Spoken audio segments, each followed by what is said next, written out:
एनडिपिनि मुङाव मुंख्लं जानाय मुंख्लं नखरफोराव जोङो सासे सासे करे सरकारि साख्रिखौ जोङो होगोन आं बेखौ दिनै नोंथांमोननि सिगाङाव एसुरेन्स होबाय कुनु एनडिपिफोरानो गैया बे सा 35 नि मादाव गासै एनडिपिफोरा साब्रै ना साबाल' दङ दा मा बेसिसआव मा हिसाबै फेरेंगाया बै जे पाब्लिक मानसिफोरखौहाय एनडिपि होननानै फरेस्ट डिपार्टमेन्टआव सा 35 जे एनडिपिनि खथायावहाय माबोरै सोहरखो खुलुमबाय लोगोसे गासैबो मानगोनां मेलेमजिबि रायजो राजा आइ आफा बिदा फंबायमोनखौ फिन खनसेबाव आंनि बे गोदान भिडिअ बरना लाग्रोनाय जाबाय मानगोनां रनजित बसुमतारी उरुफे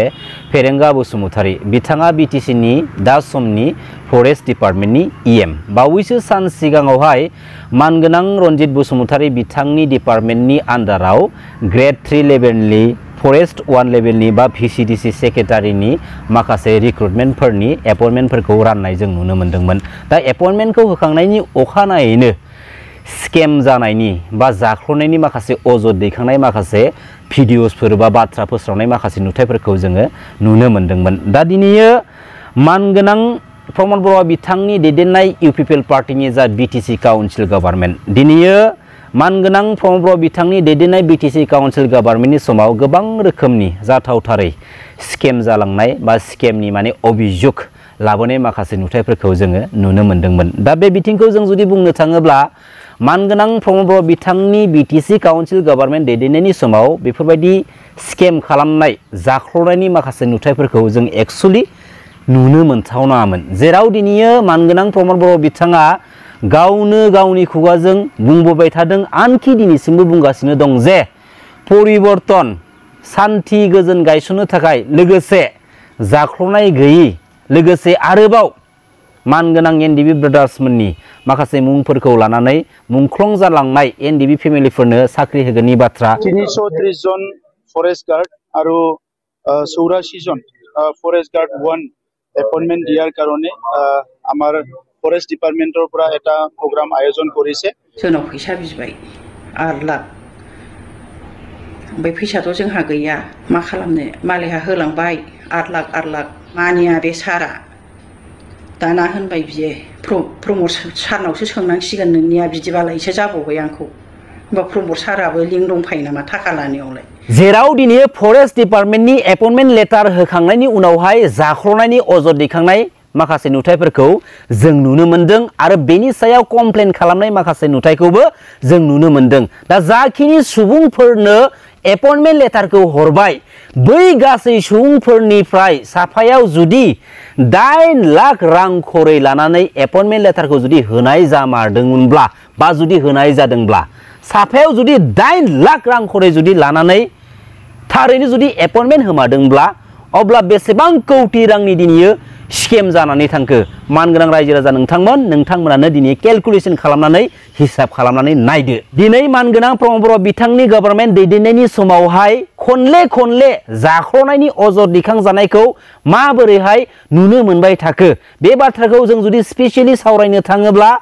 बै 2006 मायथाइनि मोनसे बाथ्राखौ जों रायखांनांगोन जाय 2006 मायथाइयाव माहारियारि आफाद दुलाराय बर' फरायसा आफादा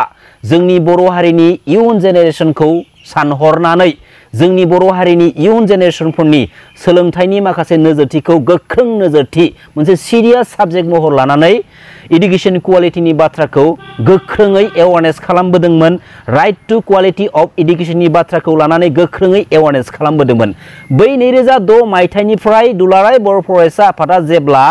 सोलोंथाइ आयदाखौ लानानै गोख्रों नोजोरथि खालामनानै बर' हारिनि इयुन जेनेरेसन लाइमोनफोरखौ गोख्रोङै गाइड होबोदोंमोन सोलोंथाइ आयदाखौ लानानै बै 2006 मायथाइनिफ्राय दुलाराय बर' फरायसा आफादनि दैदेननायाव लिडिंआव गोबां बर' हारिनि देरफुनाय इयुन जेनेरेसनफ्रा फरायसुला फरायसुलिफ्रा सोलोंथाइ आयदायाव मोनसे ओरैबायदि मोजां प्लेटफर्माव फैनायखौ जों नुनो मोन्दोंमोन जेराव दुलाराय बर' फरायसा आफादनि मोनसे गोख्रों स्टेपनि थाखायनो जोंनि बर' हारिनि बिखायाव गोबां रोखोमनि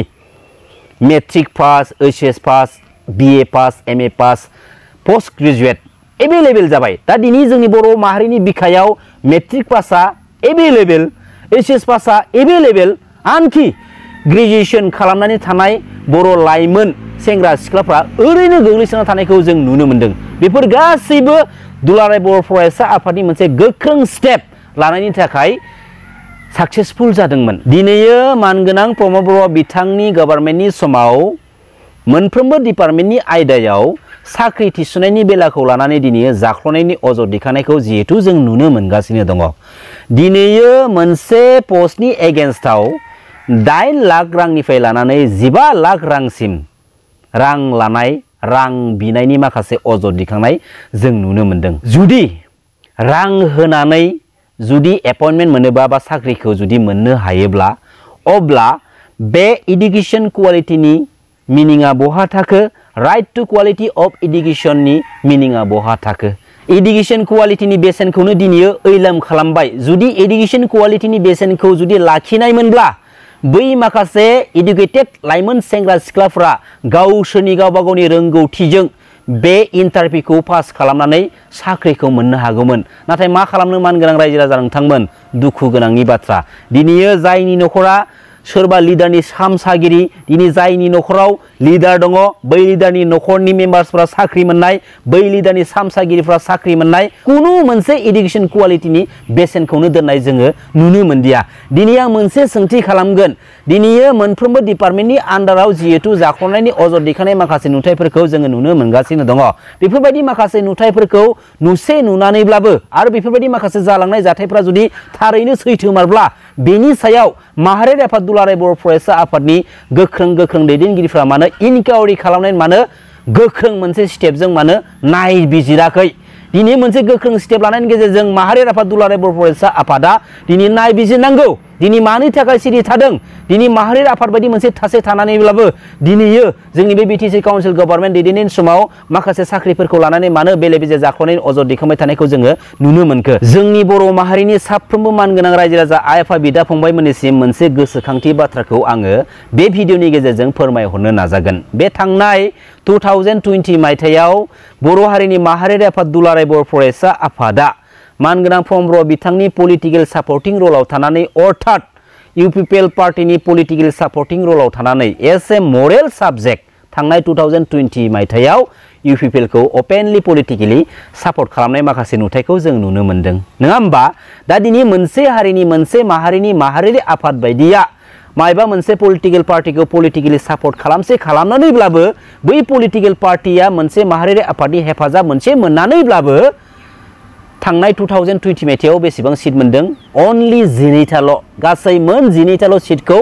इउपिपिएल पार्टीया मोननो हादोंमोन। अब्ला बै 2020 मायथाइनि माखासे सावगारिफोरखौ आं दिनैयो रुजुनानै बेखौनो बुंनो सानगोन, बै समनि माखासे नुथायफोरा पलिटिकेलि एंगेलनि गेजेरजों, पलिटिकेल प्लेटफर्मनि गेजेरजों बर' माहारिनि माहारियारि आफादनि माखासे गोथारथि महर मुस्रियाव एसेब्लाबो गोसोम दागो बा मानहानि खालामदों होननानै आं दिनै बुंनो नाजागोन बा बुंनो सानगोन। दिनै मोनसे माहारिनि माहारियारि आफादा जेब्लायबो मोनसे गेजेर प्लेटफर्माव थानानै मोनफ्रोमबो बिथिंखौ समान नोजोरथिजों नोजोर लाखिनानै माहारिनि मोजांनि खामानिखौ जेब्लायबो एवारनेस खालामलांबायसो थानांगौ। दिनै मोनसे माहारिनि माहारियारि आफादनि लिडार्सफोरा सोरबा लिडारनि वान साइड जानानै मायबा मोनसे पलिटिकेल पार्टीनि वान साइड जानानै जुदि खामानि मावबाय थायोब्ला, जुदि थुलुंगा होनाय माखासे खामानिफोरखौ आन्दोआव हेफाजाब होबाय थायोब्ला जोंनि बर' माहारिनि बिखायाव मालाबाबो इउनाइटेड गोजोन सान्थिया फैनाय नङा। बेनिखायनो आंबो सासे बर' फिसा हिसाबै मोनसे बाथ्राखौ आं लुबैगोन, जायफोर माहारियारि आफादनि लिडारफ्रा दैदेनगिरिफ्रा सिरि आन्दो सिखावै मायबा मोनसे पलिटिकेल पार्टीजों जुदि पलिटिकेलि लोब्बा दङब्ला, सोरबा पलिटिकेल लिडारजों पलिटिकेलि आन्दोआव जुदि माबा मोनसे रिलेशनशिप दंबा बेखौ ज्राब गार, आरो जुदि गारनो गोसो गैयाब्ला बे माहारियारि आफादाव जाय बिबानाव दङ बे बिबानखौ एंगारनानै बै लिडारजों थोंजोङै थांनानै पलिटिक्सनि खामानि मावै, बै पलिटिकेल पार्टीयाव थोंजों थांनानै पलिटिक्सनि खामानि मावै, बेवहाय जोंहा बुंनो गोनां जेबो बाधा गैया। जाय समाव दुलाराय बर' फरायसा आफादा इडुकेशन क्वालिटीनि बाथ्राखौ गोख्रों लानानै, राइट टू क्वालिटी अफ एडुकेशननि बाथ्राखौ गोख्रों लानानै एवारनेस खालामबोदोंमोन, बै समाव हाजिरा मावनानै जाग्रा न'खराबो गावनि गथ' गथायखौ सोलोंथाइखौ लाहोनो थाखाय, मोजां सोलोंथाइ होनो थाखाय गोबां रोखोमनि फेसिलिटिफोरखौ होबोनाय जों नुनो मोनदोंमोन। बे माबोरै जादों? माहारियारि आफाद दुलाराय बर' फरायसा आफादनि नांथाब नाजानायाव। दा दिनैयो बे माखासे जिथु जाख्ल'नायनि माखासे नुथायफोरखौ जों नुनो मोनगासिनो दङ, बे जाख्ल'नायनि माखासे नुथायफोरनि सायाव माहारियारि आफाद दुलाराय बर' फरायसा आफादा